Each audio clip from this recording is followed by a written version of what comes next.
Hey, good morning. This is Donna's Kitchen, and I wanted to tell you about something really cool and new from Pampered Chef, and that is the new deluxe coffee maker. And Pampered Chef has gone all in on coffee this season. If you have been paying attention at all, you'll see that the new cold brew pitcher just launched in June. You can also get the cold brew coffee. We've also got these gourmet syrups that you could use. We've got the milk frother, and I think that's most of the things. But really, the big centerpiece is the deluxe coffee maker. And so I wanted to jump on and show you about that this morning. It is actually still in pre-sale. So there's two ways that you can earn this coffee maker in June. One is to join the business, start your own Pampered Chef business, and you can order one.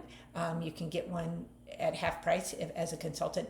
You can also earn one for free as a consultant with your sales in your first 30 days when you hit a certain sales milestone. The other, which is very doable, by the way.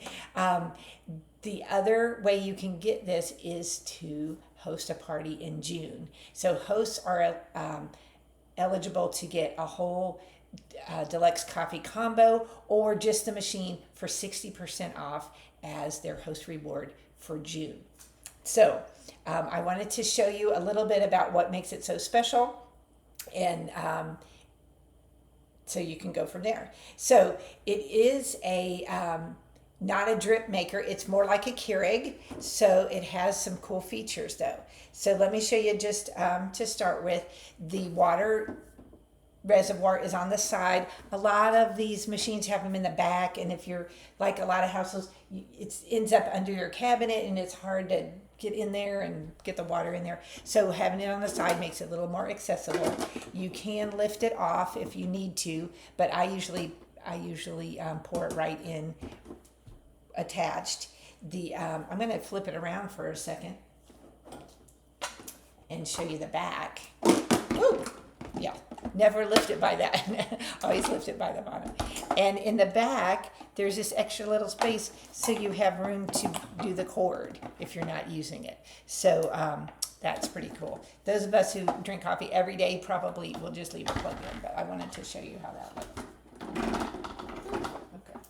So you're probably not going to be turning it around and moving around too much, but that's how that goes. Now, the cool thing about this machine is that it can do different types of the coffee pods. So a Keurig pod, you've seen those that look something like this. So there is an attachment for that. And the ones that you're not using all store in this little, I call it the pod garage. So, and there's three different ones. So there's the regular Keurig one, it looks like that, and we open that up. It's two pieces to make it fit in here. So this part clicks on the bottom. It's a little bayonet fitting, and then you'll put your pod in there. We're going to do that in a minute. Okay, so I'm going to set that aside just for now. This one is for Nespresso pods. So this is another company, of course, that makes the Nespresso like an espresso with thicker, darker roast, and those are a different size pod. So this one fits the Nespresso pods. All right, I'm going to stick that one back in here. And the one that gets used the most in our house is I call it the fill your own pod. And that's because you can take whatever your favorite ground coffee is and you put it in your own it comes with a stainless steel refillable filter. So you put your coffee in there and then you use the pod like that. The other really cool thing, this is a little separate thing, but I got to show this off too. And this is for scooping your coffee. So what happens with that, it's a scoop and a funnel. So you use the scoop part down in your coffee, and then you measure it off. It levels it out, so you have the exact amount that you need for your coffee, and then the funnel shape helps you not to spill it all over. who's going to be able to do that without spilling it? So anyway, nice little extra for for your measuring up your fill your own pods. Okay, so whichever pod you're using, the way it works is you have to lift up this little handle and then you can insert the pod. Okay, now this one is still wet from this morning, so I'm going to put it back on my drainer. Okay, but those go in here. So the two that you're not using can store, while the one that you're using can go in here. So I'm going to close up my little garage, and I'm going to use, now I am not, if you know me, you know I'm not a coffee drinker. I just never like the taste. So, but I am a tea drinker, so I still got the caffeine addiction like everybody else. So I bought these little tea English breakfast. So I wanted to try how those work. So you put them in just like the other pods, and so you hear that click, and it's in there, and it goes in. All right. Now, and then you close that down. Now it's all ready to go. The different size pods allow you to make a different size cup of coffee. So when we go over here, I'm going to click on the on button, and I'm not sure if you can see that. You can see it flashing. There are 6, 8, 10, and 12 ounce cups. And in fact, if I had the Nespresso, it would give me a smaller cup, even a 4 ounce cup. So you can put your mug in here.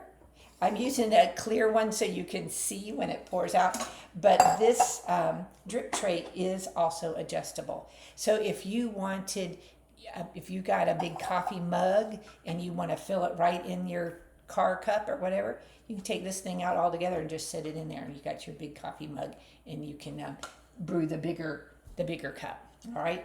Or if you're doing a little espresso and you just need a short one, you can put it way up here. So I'm just doing kind of the regular size. I want to put it right in there. Now, so really for this size cup, I could do the 8 or the 10 ounce. I'm gonna do the 8.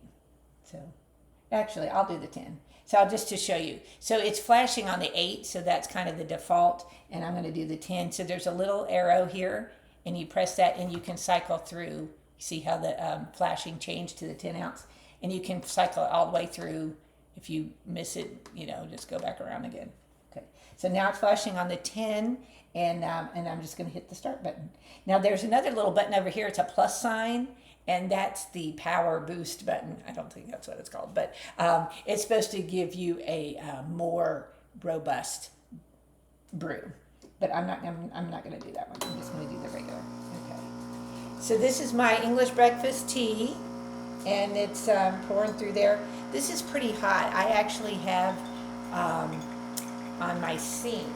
Can't really see in the picture, but a hot water dispenser. It's near boiling. And this is hotter than that. And it just takes a couple of minutes to brew.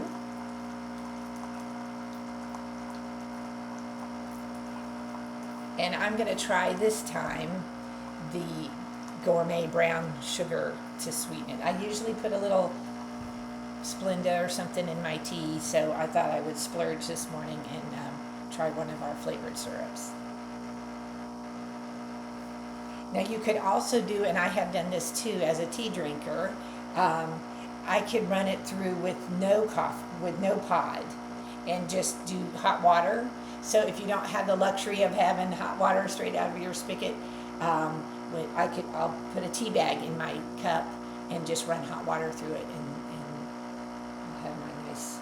That's what I always do at my mom's house. Since I'm the tea drinker and everybody else is drinking coffee. All right.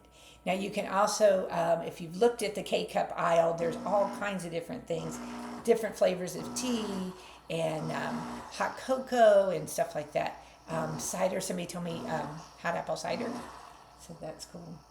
Now it's done brewing, but it's gonna has a tendency to drip for just a minute or two, but it gives me a little sign, the little music that it's done. So and it is very hot. So if I pull this out, okay, it might drip a few times, and that's what this drip tray is doing. See, it's already dripping a little bit. So, so if you do have any drips left over, it's going to catch down in this tray. So, and I'm going to try a little of this. I haven't done this before, so I'm not sure how much to put in. I like it pretty sweet, so we'll see. All right. So that is my tea, and I am ready to party.